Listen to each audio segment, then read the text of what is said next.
हिंदुत्व। और आज जो हम डिस्कस करेंगे वो हम डिस्कस करेंगे कि हिंदुत्व जो है वो एक कितना बड़ा इम्पेडिमेंट है पाकिस्तान इंडिया के रिलेशंस के अंदर।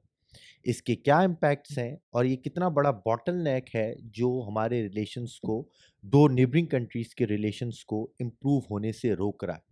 तो सबसे पहले हम डिस्कस करेंगे हिंदुत्व की डेफिनेशन क्या है, इसकी स्ट्रैटेजीज क्या हैं, इसका प्रैक्टिकल इम्पैक्ट क्या आ रहा है और इसके दोनों रिलेशंस के ऊपर इसकी इम्प्लीकेशंस क्या है।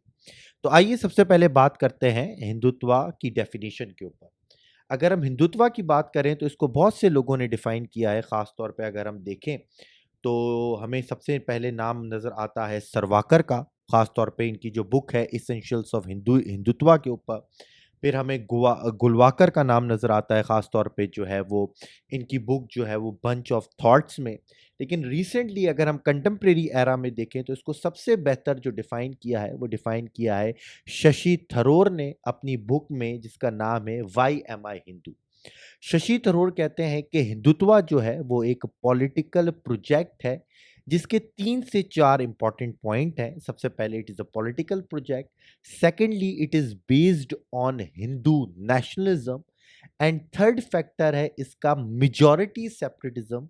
एंड जो इसका फोर्थ फैक्टर है वो है consciousness of superiority.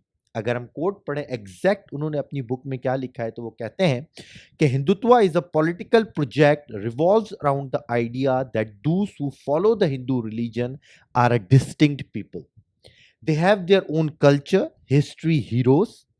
They collectively somehow humiliated, conquered, and subjugated by 1,000 years of Muslim rule and 2,000 years of British colonization.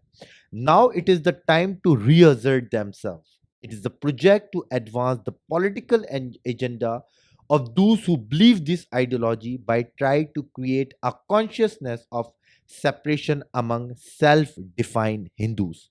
So, ये है एक हिंदुत्व की आइडियोलॉजी कि हम डिफरेंट हैं, हम सुपीरियर हैं और जो बाकी लोग हैं वो inferior. It is somehow related to the Nazi Germany, या जिसको फैशिज्म की आइडियोलॉजी कहा जाता था, जिसमें वो मानते थे कि आर्यन रेस जो है वो सुपीरियर है और ज्यू जो है वो एक सबऑर्डिनेट रेस है, इसलिए इनको जो है वो यहाँ से निकल जाना चाहिए। Same is the case with Hindutva ideology.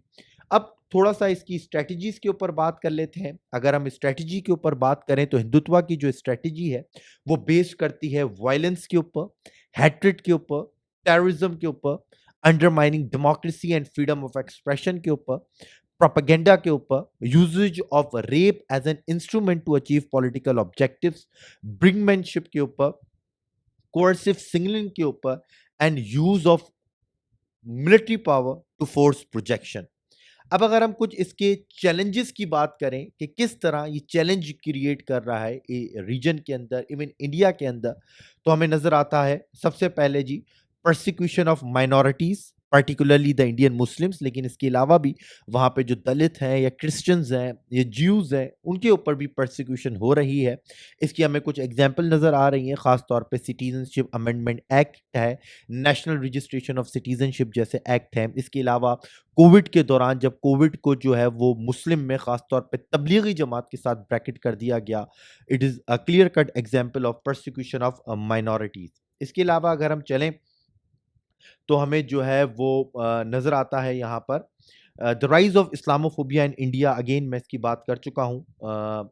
Then जी हमें जो है वो ब्रिंगमैनशिप नज़र आती है, या अगेन माइनॉरिटीज़ की अगर हम बात करें तो इसकी प्राइम एग्जांपल जो है वो अगस्त 5 का इंडियन एक्ट है, जिसमें जो है वो जम्मू एंड कश्मीर को रीऑर्गेनाइज कर दिया गया और जो है वो इसकी जो ऑटोनोमस स्टेटस था उसको जो है वो ख़त्म कर दिया गया। और ख़ास तौर पे इसका मकसद ये था कि मुस्लिम्स डेमोग्राफी को चेंज किया जा सके और बाद में जो है इसको फोर्सफुली इस एरिया को एनेक्स किया जा सके। ठीक है जी। इसके अलावा अगर हम प्रोपेगेंडा की बात करें, इसके अलावा अगर हम फेक न्यूज़ की बात करें, लाइस को बेचने की बात करें, तो हमें इसकी एग्जांपल इंडियन क्रॉनिकल्स की नज़र आती है, जिसको ईयू डिस इंफॉर्मेशन लैब ने जो है वो पब्लिश किया था कि किस तरह इंडिया जो है वो पूरी दुनिया में प्रोपेगेंडा फैला रहा है। जिसमें हमें इंडियन क्रॉनिकल्स नज़र आते हैं, जिसमें उन्होंने कहा था कि 750 फेक मीडिया आउटलेट्स हैं, इम्पर्सोनाइजेशन ऑफ ईयू इंस्टीट्यूशंस हैं, 550 वेबसाइट डोमेन नेम्स रजिस्टर्ड हैं, fake media in Brussels and Geneva है, ताकि अपनी मैसेज की, अपनी आइडियोलॉजी की जो है वो प्रोपगेशन किया जाए। इसके अलावा आपको प्रोवोकेटिव स्टेटमेंट नजर आते हैं, जैसे कि नरेंद्र मोदी का स्टेटमेंट था कि water and blood can not flow together. इसके अलावा इनके आप फॉरेन मिनिस्टर, जो इनकी फॉर्मर फॉरेन मिनिस्टर थी, उनका आप स्टेटमेंट उठा के देखें, वो कहते थे कि Pakistan is a largest terrorism manufacturing company और इंडस्ट्री, और इस तरह की वो बातें करते हैं।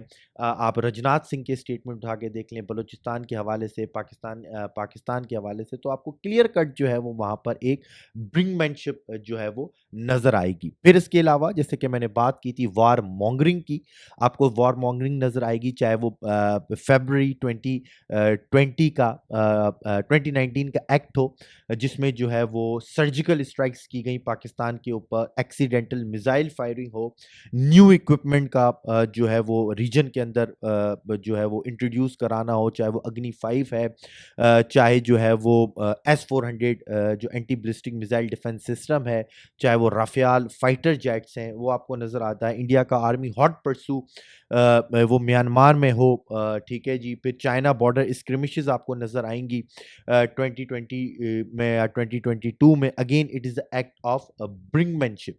तो इसी हवाले से अगर अच्छा, इसके अलावा जो है वो हमें सार्क सार्क को जो है वो इंटेंशनली उसको डेड करना और कोशिश करना है कि पाकिस्तान को डिप्लोमेटिकली आइसोलेट किया जाए। Again it is basically a project या ऑफशूट ऑफ हिंदुत्व। अभी रिसेंटली आपने देखा होगा कि मलेशिया के साथ और मॉरिशस के साथ इनके जो, या भूटान के साथ इंडिया के जो क्राइसिस हुए, बांग्लादेश के साथ रिसेंटली, कि भाई आपने जो है वो कैबिनेट को क्यों चेंज किया, उसमें प्रो इंडियन जो मिनिस्टर्स थे आपने उनको क्यों चेंज किया।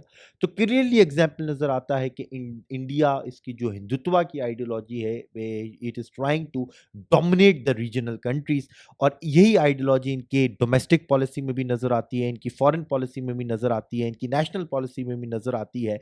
एक्ट ऑफ सुपीरियॉरिटी, जिसकी वजह से वो कोई भी डायलॉग इस वक्त इम्पॉसिबल नज़र आता है, कोई भी प्रोस्पेक्ट ऑफ इंटीग्रेशन वो इस वक्त जो है वो उसके प्रोस्पेक्ट्स काफ़ी ब्लीक नज़र आते हैं। Probability of peace in the region वो बहुत कम नज़र आती है। तो जब भी आप पाकिस्तान इंडिया की बात करें या इसके रिलेशंस की बात करें, तो याद रखें उसमें हिंदुत्व को ज़रूर डिस्कस करें, क्योंकि इंडिया का जो इस वक्त स्टेट मशीनरी है वो इसी पॉलिसी पर रन कर रही है। Thank you so much.